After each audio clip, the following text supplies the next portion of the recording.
Okay, thank you. Assalamualaikum warahmatullahi wabarakatuh. Thank you for another opportunity for me to present another paper. So this one we call development of transparent rubric system design as a standardization of assessment for lecture effectiveness and encourage students in self-study. With me, of course, Rian and Dr. Dina as well, Pak Willy, and Regan Johannes Sayoga. The agenda, background, yeah, as usual.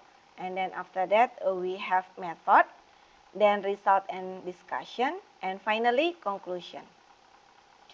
So we've come to the background first, yeah. When the course has developed and when there are many lecturers who teach the same subject with a different thoughts, yeah, that's when the rubric is needed for standardization and saving times. Rubrics are educational tools, yeah, but built not only to standardize assessment, but also to stimulate learning and facilitating teaching, yeah. Then conventional rubrics should develop into a rubric system, yeah, or application that can be utilized and incorporated into a distance learning system using a computer and a connected internet connection and multimedia telecommunication facilities, known as we call it LMS, yeah, Learning Management System. LMS itself, as we know, this is actually common thing, yeah, in education world, has become a common, yeah. Moreover, after during the pandemic, yeah, for the prevention of smoothness of the online learning and teaching process. Okay, the standardization of the assessment should ideally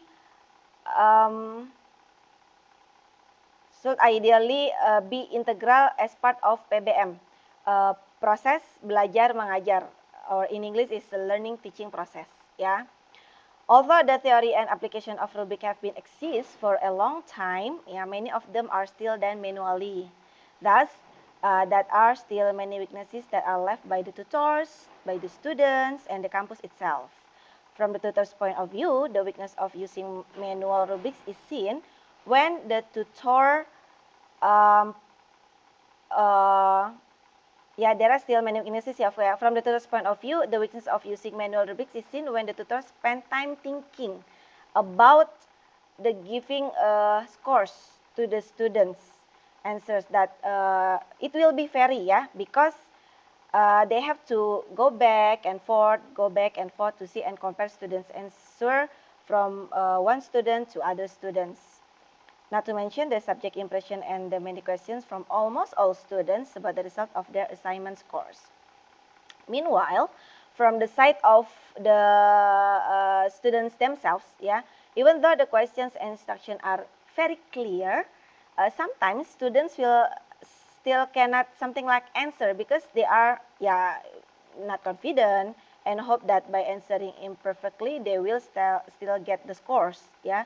So sometimes they also I can feel that they are lazy, yeah, and feel that they can be improved later. Okay, so with the rubric application that is inserted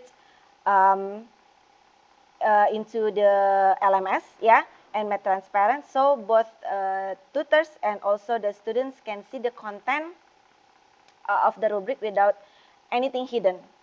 It will be very helpful for tutors to assess consistently and objectively, yeah, and ensure the validity and reliability of the other tutors, yeah, in terms of teaching the same course, increasing students' confidence, and also identifying student strengths, and of course, strengths and weaknesses, yeah, and helping campus or university in terms of assessment standardization.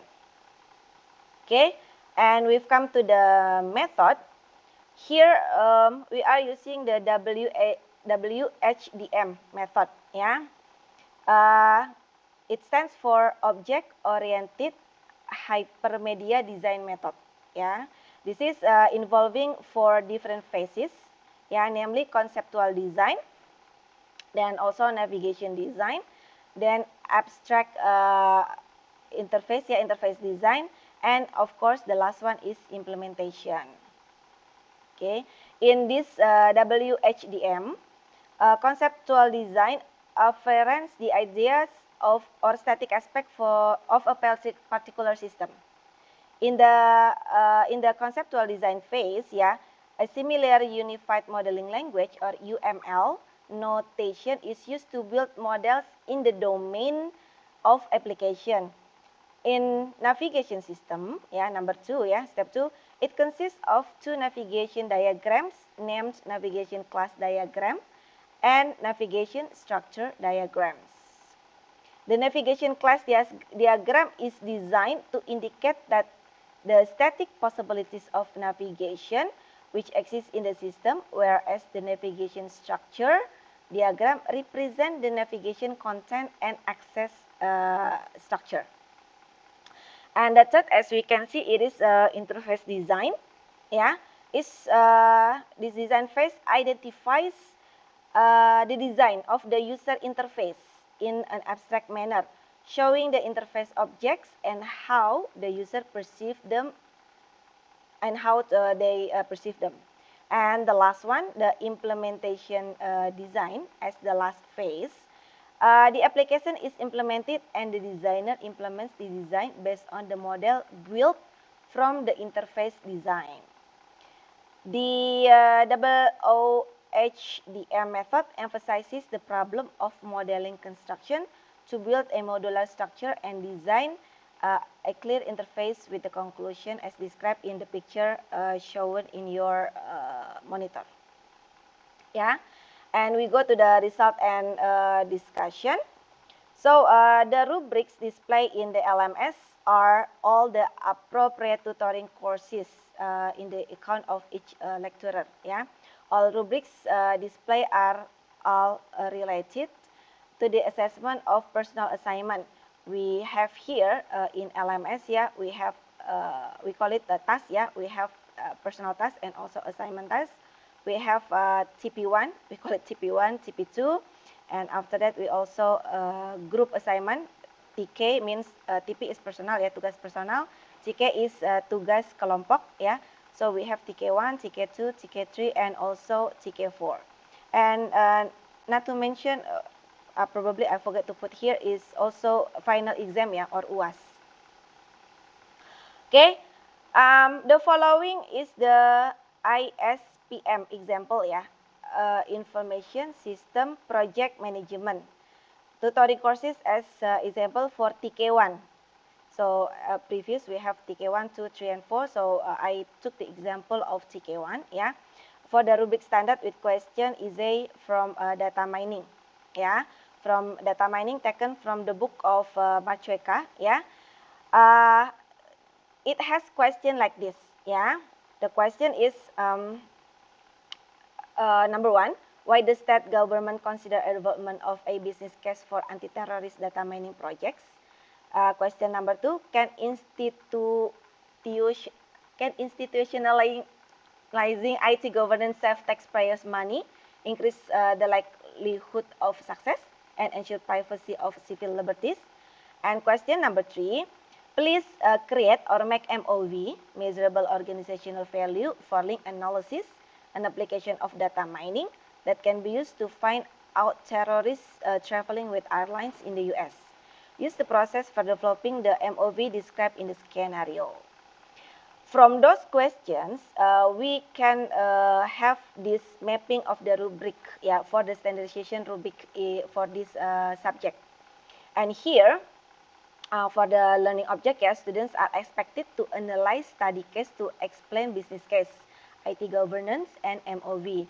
So from question 1, question 2, question 3, we map there for each of the item. We have the field for score, yeah, the grade of score. We have poor is below than 60, fair is 60 to 80, and good is more than 80. And we also have the weight for each of the questions and the score coming from the weight. So for example here, why there is a blue color. Let's take from one answer from one student, yeah. So the students answer in the range of fair, between 60 until 80. So I put the score for him or her is 75. It should be times with the weight of 20%. So it becomes 15. And then after that, blah, blah, blah, until number T, then we got the score with the full weight of 100%, yeah, with the score of 79.5. Okay, that's for the standard rubric. Then we go to the method, yeah, for WHDM step 1 is a conceptual design. So this one conceptual design, yeah, which is a model of the application domain, is created using oriented modeling principle with outputs in the form of classes and relationship from system and subsystem. So we see the table, there is system and also the sub. For example, for students, we have the entities like name, gender, major.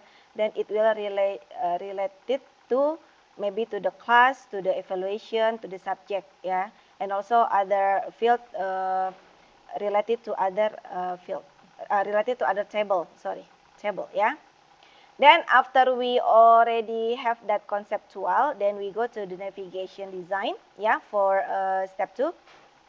It is fulfilled, yeah, proceed with this navigation. So it's something like tree, yeah.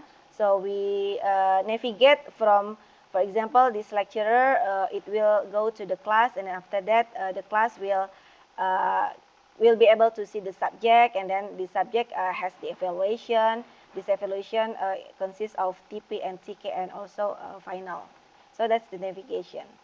And the third one is interface design.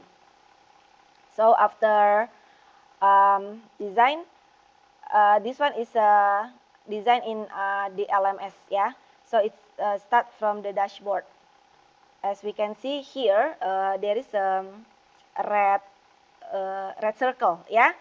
Actually, the LMS already exists, but we only inserted this rubric to be transparent for students and also the lecturer.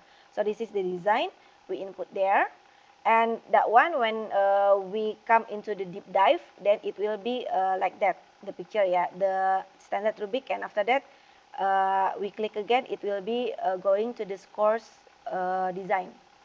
Okay, and finally, the last stage is implementation. So in the right side, yeah, of the menu in the dashboard, you can see that one will be rubric will be there.